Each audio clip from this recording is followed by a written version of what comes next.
দেখ টুসু, অকারণে বাজে অপবাদ দিবি না, নয়তো বাজে কিছুই করে বসবো।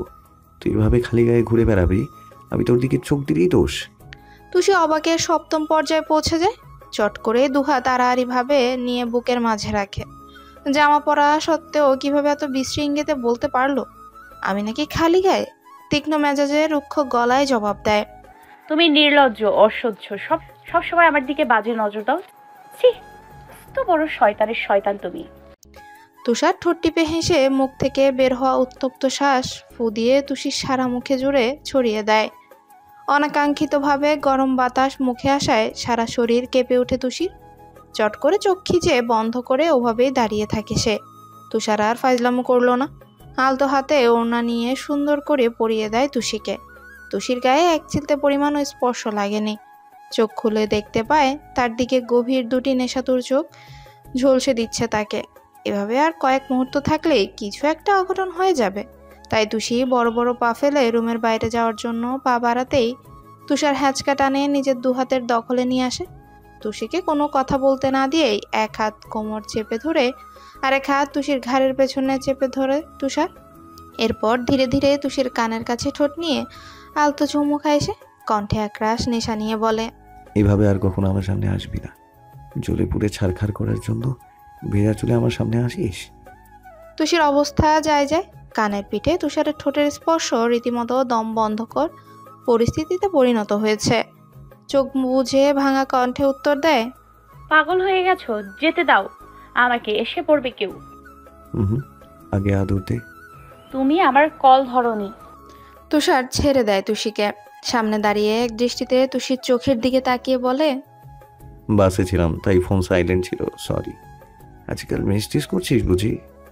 অভিমানে তুষি অন্যদিকে তাকিয়ে আছে। তুষার তুষির বাম হাতে আঙ্গুল গুজে শক্ত করে চেপে ধরে। এরপর টুপ করে নাকে আলতো কামড় দিয়ে বলে, কি হলো? কালকে আদর দেওয়ার কথা ছিল না? দে তাড়াতাড়ি, নয়তো আমি শুরু করলে তোর কাঁপাকাঁপি শুরু হয়ে যাবে। এবার তুষি সত্যি সত্যি সারা শরীর কেঁপে উঠে। হাত অবরত কাঁপছে তার, মুখের কথা সব বন্ধ। তুষার ওর অবস্থা বুঝতে পেরে মনে মনে হেসে উঠে বলে, নীরবতা সম্মতির লক্ষণ। কিরে তুষুর জন্য দিন দিন এত অসভ্য হচ্ছিস কিভাবে? তুষি চট করে তুষারের দিকে তাকায়। মেজাজ হালকা গরম হওয়ায় নিজের হাত ছাড়তে চায়, কিন্তু তুষার শক্ত হাতের থাবায় নরম হাত দুটো এমনভাবে চেপে ধরে এই বুঝি ভেঙে যাবে। বুকের বাপাশের মধ্যখানে রেখে মুহূর্তেই ন্যাকা স্বরে শুধায়, ছি তুষি, হাত ছাড় বলছি। তো লজ্জা শরম নাই বা থাকতে পারে, আমার রগে রগে শরম। চুন্নি রে, কিভাবে পারলি আমার মন হৃদয় চুরি করতে? তুষারের কাণ্ডে হতবাক হয়ে যায় তুষি। বুকের পাটায় ধাক্কা দিয়ে দূরে সরিয়ে দৌড়ে পালায় এসে। আস্ত শয়তানের মূল এই তুষার। মুহূর্তেই রং পাল্টে ফেলে। মনে মনে হাজার গালি দিয়ে জান্নাতের রুমে প্রবেশ করে তুষি। তুষির মুখ একদম দেখার মতো হয়েছিল। তুষার উচ্চস্বরে হেসে বিছানায় গড়াগড়ি খায়। ওর কোলবালিশ বুকে জড়িয়ে বলে, ওরে আমার সোনা, কবে দিবে ধরা? ভালোবাসায় ডুবিয়ে মারবো তোমায়, শত বাধা আসলে ওই তুষার তোমার পিছু ছাড়বে না। ও তুষি, কি আছে তোমার মাঝে যার টানে বারবার আমি ফিরে আসতে বাধ্য হই? বিকেলে আহির তার বাবা মাকে নিয়ে বাসায় উপস্থিত হয়। ড্রয়িং রুমে আতিকুর রহমানের সাথে তারা নিজেদের মতো আলোচনা করে সব ঠিকঠাক করেন। জাহিদা আক্তার আসার পর থেকেই সর্বক্ষণ মুখ গোমরা করেই রেখেছে। ছেলের কাণ্ডে কাল থেকেই কেঁদে যাচ্ছেন তিনি। এখনও জান্নাতকে মনের ভুলও এক পলকও দেখতে যায়নি। আসার পর থেকেই সে যে সোফায় গায়ে এলিয়ে দিয়েছে, অন্য কোনো দিকে মন নেই তার। আমেনা, নাজমা, নূরজাহানও নানান কথা বলছে তার সাথে। উপায় না পেয়ে তাদের সাথে অবশ্যই হেসে খেলেই কথা বলছে। মুহূর্তে এমন ভাব জমেছে, কথা যেন তার শেষই হচ্ছে না। আসার পর থেকে আহির জান্নাতের রুমের দিকে কয়েকবার উকি ঝুঁকি দিলেও কোনো ফল পায়নি। শেষে রামিম ওর অবস্থা বুঝতে পেরে টিপ্পনি কাটে, মিয়া ভাই, আর মাত্র কয়েক মিনিটের অপেক্ষা, তবুও মন এত উতলা কেন? বড় ভাইয়ের কথায় লজ্জায় ঠোঁট কামড়ে হাসে আহির। রামিম ওর পিঠে চাপড় মেরে আরও যেন লজ্জা বাড়িয়ে দিচ্ছে। সন্ধ্যের আগে অবশেষে বাড়ির সবাই মিলে কাজী সাহেবকে ডেকে দ্রুত বিয়ে সেরে ফেললেন। জান্নাত বেশ সময় নিয়ে কেঁদে কেটে কবুল বলে দিল। আহির মনে মনে আওড়ালো, আলহামদুলিল্লাহ। সবাই তৃপ্তি সহকারে প্রাণ খুলে হেসে উঠল। জাহিদা আক্তার গুটি গুটি পায়ে ঘুমটা তুলেই দেখতে পেল মায়া ভরা সেই সুস্ত্রী বধূ বেশে জান্নাতের মুখ। ছেলের বউকে দেখেই মন খুশিতে ভরে যায় তার। দুহাতের আছলায় নিয়ে কপালে চুমু খেলো বলল, মাশাআল্লাহ, কারো যেন নজর না পড়ে। রাতারাতি আমার ছেলে কি শুধু শুধু বিয়ে করার জন্য পাগল হয়েছে? এবার সব বুঝতে পেরেছি আমি। জান্নাত লজ্জায় মুখ নামিয়ে রাখলো। তুষি সহ সবাই মুচকি মুচকি হাসছে।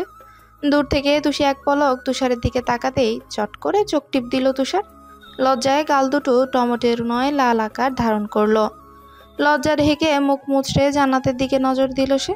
জাহিদা আক্তার বড় বড় পা ফেলে ছেলেকে নিয়ে আসে। দুজনকে পাশাপাশি বসিয়ে বলে, কি রে বাপ, তোর মতো বাদর ছেলের সাথে এমন রসগোল্লার মতো মেয়ে কিভাবে সম্পর্ক করলো? জিতে গেছিস আব্বা, জিতে গেছিস আমার সোনা ছেলে। মিলেছে তো আমার কথা? বলেছিলাম না মা, জান্নাতকে দেখে খুশি হয়ে যাবে তোমার মন। আহির আলতোভাবে জান্নাতের হাত ধরে নিজের মুঠোয় নেয়। জান্নাত লজ্জায় শেষ। মা ছেলে কি বলছে এসব? শরম কি মাটিতে মিশে গেছে? আহির চারপাশে চৌকিত দৃষ্টিতে তাকিয়ে জান্নাতের গালে টুকুস করে চুমু খেয়ে নেয়। কানে কানে ফিসফিসিয়ে বলে, আমার আগুন সুন্দরী, লোভ হচ্ছে ভীষণ। আজ থেকে আর কোনো বাধা নেই তোমার সঙ্গে স্পর্শে যাওয়ার। যত খুশি ভালোবাসবো, কেউ আসবে না মাঝখানে, কেউ না। মুখ দিয়ে আজ কোনো কথা ফুটছে না জান্নাতের। আহিরকে মৃদু ধাক্কা দিয়ে চুপটি করে বসে রইল। বিয়ে তো লজ্জার বিষয় কেন? কখন রুমে নিবে, কখন? এখানে বসে থাকতে পারছে না জান্নাত। কেমন হাঁসফাঁস লাগছে তার। বিয়ে পড়ানোর পর সবাই একসাথে খাওয়া দাওয়া সেরে নেয়।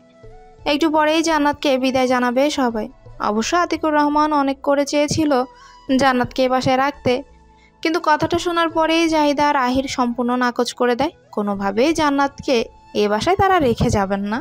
বিয়ে যেহেতু হয়েই গেছে, তখন শ্বশুরবাড়ি যাওয়াই উচিত। আলতাফ রহমান সায় দিলেন, তবে বলে দিল মেয়ের বয়স কম, পরিবার ছেড়ে যাচ্ছে। যখন আমাদের জন্য মন পড়বে তখনই যেন আহির নিয়ে আসে। সবাই এ কথায় নিমিষে রাজি হয়ে যায়। 7টার দিকে জান্নাতকে বিদায় জানায় আতিকুর রহমান। কন্যাদানের সময় নাজমা বেগমকে কোনো মতেই সামলানো গেল না। অঝরে অশ্রু গড়িয়ে পড়ছে চোখ থেকে। মায়ের কান্নায় জান্নাতও জড়িয়ে ধরে কেঁদেই যাচ্ছে। আমেনা বেগম সহ এ বাসার সবাই কাঁদছে। শেষে জাহিদা আক্তার অনেক বুঝিয়ে সুঝিয়ে গাড়িতে তুললো জান্নাতকে। আহিরের হাতে ওর হাত মিলিয়ে আলতাফ রহমান এবার শব্দ করেই কেঁদে দিলেন। বাবাদের নাকি কাঁদতে নেই, তবে সে কেন কাঁদছে? হ্যাঁ, ছেলেরাও প্রিয়জনের জন্য কাঁদে, খুব কাঁদে। গলা ধরা কণ্ঠে আহিরকে বলে, মনে করো আমার একটা শরীরের অংশ তোমার হাতে চিরদিনের জন্য তুলে দিচ্ছি। আজ থেকে জান্নাতি তোমার অর্ধাঙ্গিনী। ভাগাভাগি সম্পর্কে জুড়ে দিলাম তোমাদের।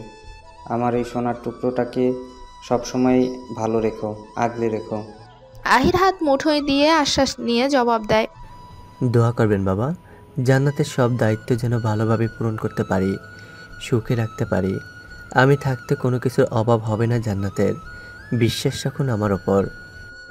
মেয়ের মাথায় হাত বুলিয়ে আদর করে বিদায় জানায় তিনি। মুহূর্তেই চোখের পাতায় বরের গাড়িটি আড়াল হয়ে যায়। সব থেকে তুষির খুনসুটি জান্নাতের সাথেই ছিল। ভালো মন্দ সকল প্রকার আড্ডার সামিল হতো জান্নাত। আজ দ্বিতীয়বারের মতো মেয়ে বিদায় দেওয়া হলো এ বাসায়।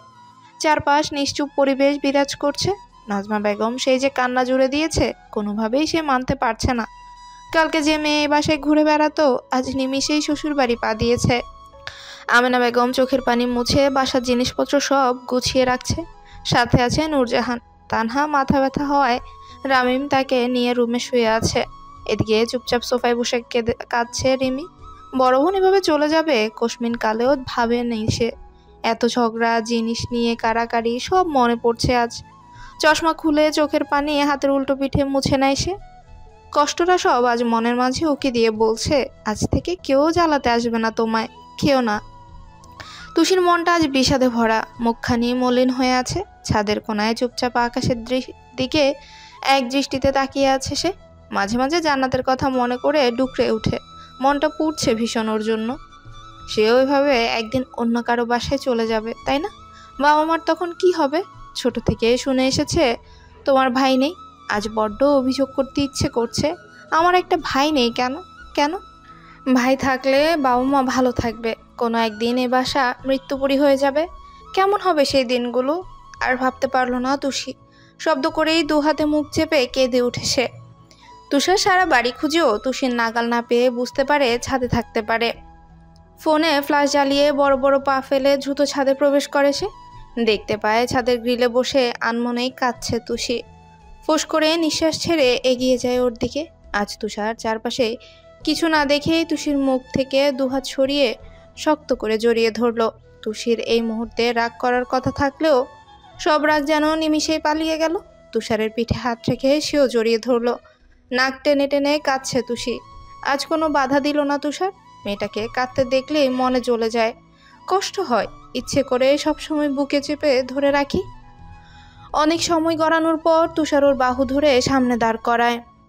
দুহাত তুষির মুখে আঁচলায় নিয়ে বৃদ্ধাঙ্গুলির সাহায্যে চোখের পানি মুছিয়ে আদুরি স্বরে বলে, কাঁদছিস কেন? আমি আছি না? তুষারের আদর পেয়ে এবার আরও আহ্লাদি হয়ে যায় তুষি। শার্ট খামচে ধরে নাক ঘষে দেয় ওর বুকে। আজ যেন বাদ মানছে না তুষির। একটু বেশি বেহায় হয়ে নিজের সর্বশক্তি দিয়ে জড়িয়ে ধরে রাখে তুষারকে। তুষার মনে মনে হেসে তুষির চুলে ঠোঁট ছোঁয়। মুখ টেনে বরাবর সামনে নিয়ে এবার কপালে, গালে, নাকে এলোপাথারি চুম্বন করে তুষার। কানের কাছে ফিসফিসিয়ে বলে, এবার আমাদের প্রণয়ের মিলনের পালা। দুটি তৃষ্ণার্থ হৃদয় একটু ভালোবাসার পরশে ঠান্ডা হওয়ার পালা। তুষির কান গরম হয়ে যায় তুষারের নরম স্বরের কথা শুনে। চট করে তুষারের বুকে মুখ লুকিয়ে শার্ট খামচে ধরে। বন মানুষের ওই জল জল করা চোখে কি আছে? তাকানোর এক বিন্দু সাহস পর্যন্ত হয় না। অথচ তার বুকে মুখ লুকালেই মনে হয় না এই বুঝি প্রাণ পাখি উড়ে যাচ্ছে। মন ঠান্ডা হয়ে যায়।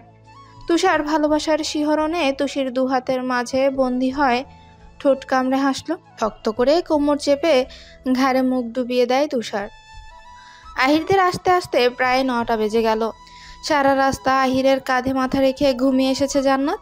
বাসায় এসেই শরীরে যেন নয়ে পড়ল তার।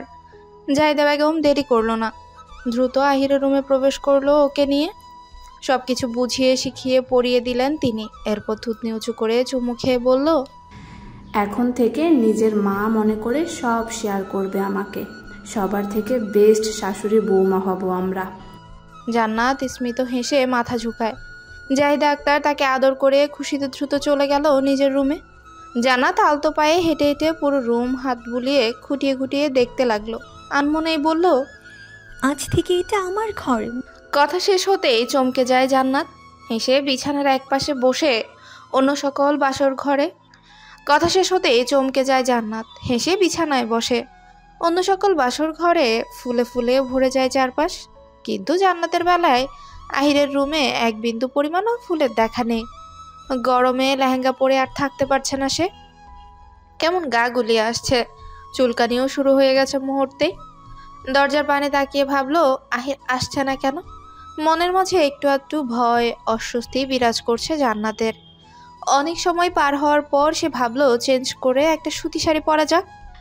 আয়নার সামনে বসে গায়ে থেকে এক এক করে গয়না খোলার সময় দরজায় ক্যাচ করে শব্দ হলো। জান্নাত ঘাড় ঘুরালেই দেখতে পায় কাঙ্ক্ষিত সে মায়া মায়া মুখ। দুই ঠোঁটের মাঝে একটি তরতাজা টকটকে গোলাপ চেপে ধরে এদিকে এগিয়ে আসছে সে। গোলাপের কাঁটায় দাঁত স্পর্শ করছে আহিরের। মুখে তার দুষ্টু হাসি। একজোড়া গভীর চোখ তার পানে বৃদ্ধমান। জান্নাত ভয়ে ভয়ে ঢোক গিলে চোখ বন্ধ করে নিল। আহিরও সামনে এসে গোলাপ মুখে থাকা অবস্থাতেই শক্ত করে জান্নাতের ঘাড়ে মুখ চেপে ধরল। এমন অনাকাঙ্ক্ষিত প্রথম স্পর্শে ব্যথায় কুকিয়ে উঠে জান্নাত। কাপা হাতে আহিরের পাঞ্জাবিতে নখ ডুবিয়ে অস্পষ্ট স্বরে বলে, ব্যথা পাচ্ছি আহির। আহির ধীরে ধীরে জান্নাতের ঘাট থেকে মুখ সরিয়ে আনে। ঘোর লাগা চোখে চেয়ে দুই ভ্রু ঘন ঘন নাড়িয়ে জান্নাতকে বুঝায়, গোলাপটা হাতে নাও। জান্নাত বুক ভরে শ্বাস নেয়। ডান হাত উঠিয়ে আহিরের ঠোঁট স্পর্শ করতেই গা শিরশির করে তার। গোলাপ নেওয়ার সময় হুট করে আহির ঠোঁটের সাথে ওর হাত চেপে ধরে। আলতো কামড় দিতেই জান্নাতের নিঃশ্বাস ঘন হয়ে যায়। আহির অধর বাঁকিয়ে হেসে বলে, এমন করলে যে এখনই বাসি শুরু করব। জান্নাত মুহূর্তেই তাকালো। দেখতে পায় আহির ঠোঁট টিপে হাসছে।